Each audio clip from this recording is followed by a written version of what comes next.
Chapter start करेंगे। Math का एक चैप्टर है जिसका नाम है प्रतिशत, जिसको परसेंटेज कहा जाता है। एकदम आसान से तरीके से हम लोग क्या करेंगे, सोल्व करेंगे और एक कॉम्पिटिटिव एग्जाम के लिए एक अच्छा परिणाम हो सकता है। सबसे पहला हम लोग चीज जानेंगे कि प्रतिशत किसको कहते हैं, है ना। तो प्रतिशत हम लोग कहते हैं वैसा भिन्न जिसका हर 100 होता हो, मतलब वैसा भिन्न जिसका हर 100 होता हो और अंश कोई भी संख्या हो सकता है। तो यहाँ हमको एक चीज ये देखना है, सबसे पहले समझना है कि अंश किसको कहते हैं और हर किसको कहते हैं।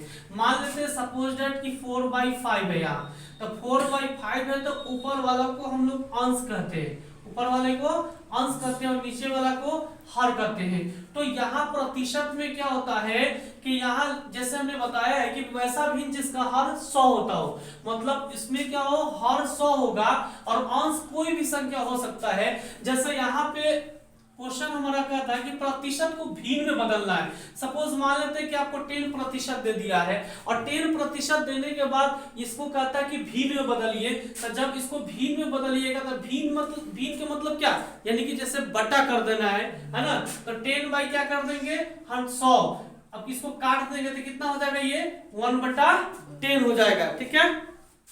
दूसरा कहता है कि प्रतिशत को दशमलव में बदलना है।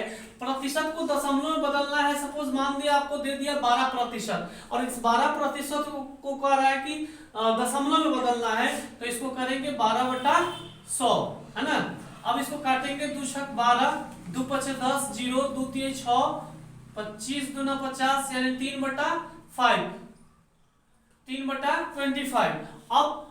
अब जब इसको हमको क्या करना है, प्रतिशत को दशमलव में चेंज करना है, तो इसको दशमलव में करने के लिए नीचे से क्या करेंगे, ऊपर में भाग करेंगे तो 0.13 0.2 हो जाएगा, यानी कि इसमें भाग कर दीजिएगा तो ये हो जाएगा 0.0,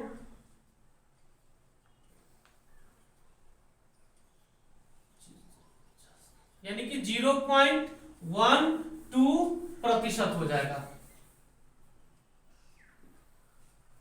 अब कहता है कि भिन्न को प्रतिशत में बदलना है, मतलब ये हमारा क्या कर रहा है, भिन्न में दे रहा है और इसको हमको प्रतिशत में चेंज करना है। तो इसको हम लोग लिखेंगे 4/5, यानी 4/5 को हमको प्रतिशत में भिन्न में चेंज, भिन्न इस ये जो भिन्न दिया है इसको प्रतिशत में चेंज करना है। तो इसको क्या करेंगे, 100 से मल्टीप्लाई करेंगे। अब काटेंगे 5 × 5 20 बचे 100, यानी कि 20 का 80%, ये हमारा आंसर हो जाएगा।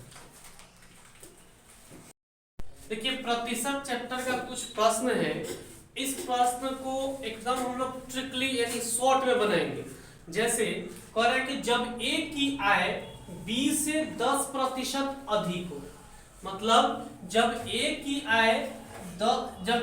आय b से 10% अधिक हो तो b की आय a से कितना प्रतिशत कम है। तो जहां कम के लिए कम के बात हो रहा है, तो इसके लिए हम लोग एक ट्रिक का इस्तेमाल करते हैं जो इस तरीके से है, यानी x/100 + x × 100। इस ट्रिक पे हम लोग इसको बना सकते हैं। इस x को हमको, इस 10 को हमको x मानना है, मतलब जब a की आय b से 10% अधिक हो तो b की आय a से कितना प्रतिशत कम है। तो इसको हम लोग क्या करेंगे, इसको हम लोग 10 को x मान लेंगे, तब इस पे ये ट्रिक पे हमको क्या करना, बैठा देना है। तो 10 यानी कि 100 + 10 × 100। अब इसको 10/110 × 100। अब हम लोग क्या करेंगे, इसको काट देंगे, 1 0 से 1 0 कैंसिल हो गया। अब इसको 100/11। अब इसको पूर्णांक में निकालिए या दशमलव में आंसर को निकालिए। जब इसको अगर पूर्णांक में लिखिएगा तो 11 × 9 = 99, यानी 1/11%, यही हमारा आंसर हो जाएगा।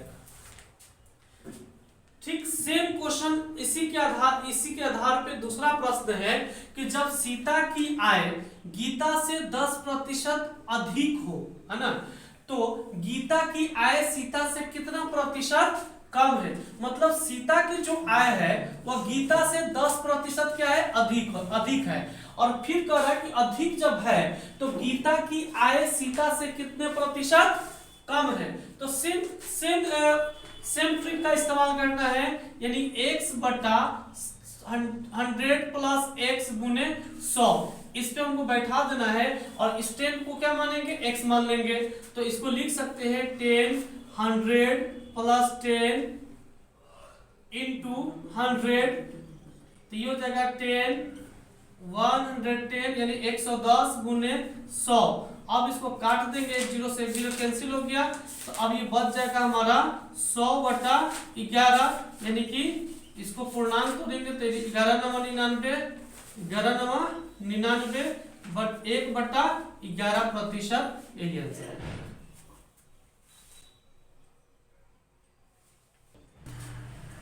तीसरा प्रश्न है कि जब A की आय मतलब A की आय B से 20% कम हो तो B की आय यानी कि A से कितना प्रतिशत अधिक है ना। मतलब जब A की आय B से 20% कम हो तो B की आय A से कितना प्रतिशत अधिक हो। तो अधिक के लिए हम लोग क्या करते हैं, जब यहाँ कम की बात हो और यहाँ अधिक की बात हो रहा है ना, तो इसके लिए हम लोग जो ट्रिक के इस्तेमाल करेंगे, यानी कि x 100 माइनस x गुने 100, इस ट्रिक पे हम लोग क्या करेंगे, इस प्रश्न को सॉल्व कर सकते हैं। जैसे यहाँ पे हम क्या करेंगे, इसको x मान लेंगे, तो 20 यानी कि 100 माइनस 20 गुने 100, इसको लिख सकते हैं 20 बटा 80 गुने 100। अब इसको काट देंगे, 1 0 से 1 0, 2 एकम 2, 2 चौका 8, 4 से 25 चौका 100, यानी कि हमारा जो आंसर प्राप्त होगा 25%, यही आंसर।